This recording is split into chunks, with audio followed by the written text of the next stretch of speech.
A very good morning to everyone. In chapter number 2, that is acid, base and salt,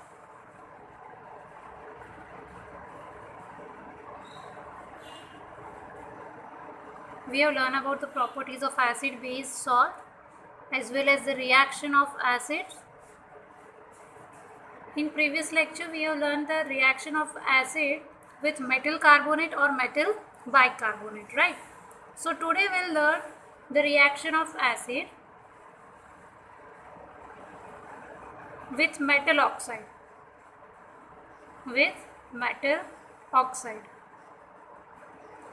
तो कोई भी acid का जब आप अगर मेटल ऑक्साइड से रिएक्ट करवा लो तो that is your acid plus metal oxide, it will produce salt and water, salt plus water. For an example, if I am taking acid, that is HCl, and your metal oxide, that is Na2O, sodium oxide, then it will produce salt and water. There, here sodium will combine with this chlorine. 2 sodium are there, therefore 2 NaCl will produce. Now we need to balance the equation, that is 2 NaCl plus water, that is 2 hydrogen from here and 1 oxygen, water.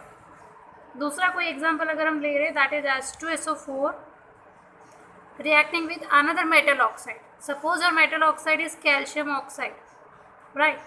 Again the salt will form is calcium sulfate, that is CaSO4 and water H2O, right?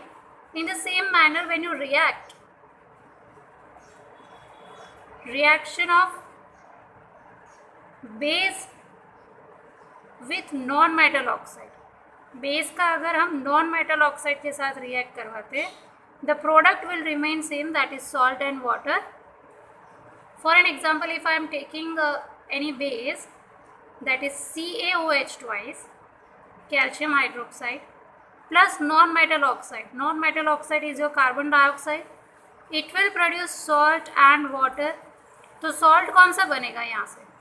Ca, यहाँ से CO2, ठीक है, Ca यहाँ से CO2 और एक oxygen यहाँ से भी हम लेंगे, तो it will form CaCO3 plus यहाँ से 2 हाइड्रोजन एंड एक ऑक्सीजन जो बच गया, that is your water. Done. तो दोनों रिएक्शन में सिमिलरिटी क्या है? When the base is reacting with non metal oxide और the acid is reacting with metal oxide, it will produce salt and water. So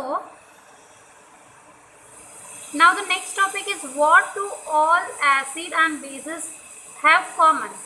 acid और base के में common क्या होता है? ठीक है, तो दोनों में कॉमन अगर हम बात करते हैं कि when acid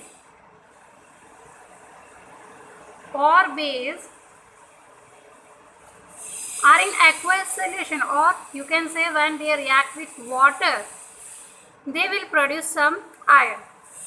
For example, if acid, I am having HCl, when it goes into water, or you can say aqueous HCl, it will form ion, that is this will break, it will form H plus plus Cl minus.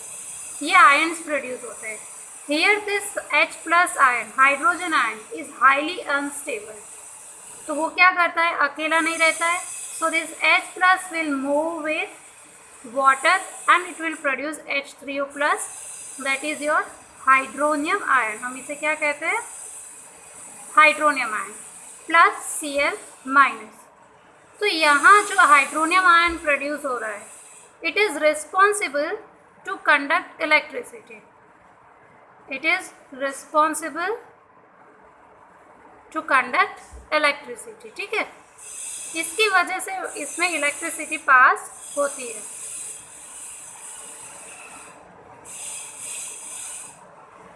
Okay, तो same जैसे कोई भी acid को अगर आप react करवा रहे हो वाटर के साथ, तो it will produce H3O plus. In the same manner when you react base with water, तो आप बेस को किसी वाटर के अंदर डालते हो. For an example, if you are talking about NaOH, और उसका एक्वस सोल्यूशन आप ले रहे हो दैट इज़ वाटर, तो अगेन इसका ब्रेकिंग कैसे हो जाएगा, ions will produce like Na+ and OH- ion.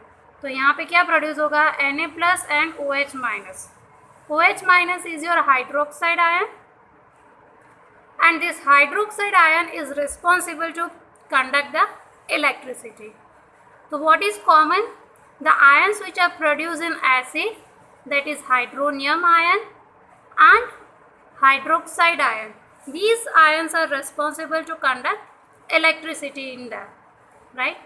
Now, base के बारे में एक और चीज़, the bases which are soluble in water, the bases which are soluble in water, those are known as alkali. उसे हम क्या कहते हैं, alkali. जो बेस वाटर के अंदर डिसॉल्व हो जाते हैं those are alkali. So bases which are soluble in water are alkalis. So all alkalis, you can say all alkalis are bases, but all bases are not alkali, क्योंकि सारे bases water soluble नहीं होते. Clear? अब दूसरी बात करते हैं. The next topic is कि what happen when you react acid with base. जब आप एसिड का रिएक्शन बेस के साथ करवाते हो तो क्या होता है, तो when you react acid with base तो उनका न्यूट्रलाइजेशन होगा. तो when acid reacts with base it will produce salt and water only. So when acid reacts with base to produce salt and water only, then it is known as neutralization reaction. उसे हम क्या कहते हैं, neutralisation reaction. तो देखो आप कोई भी एसिड ले रहे हैं, जैसे कि H2SO4 है, सल्फ्यूरिक एसिड को आप बेस के साथ रिएक्शन करवा रहे हो.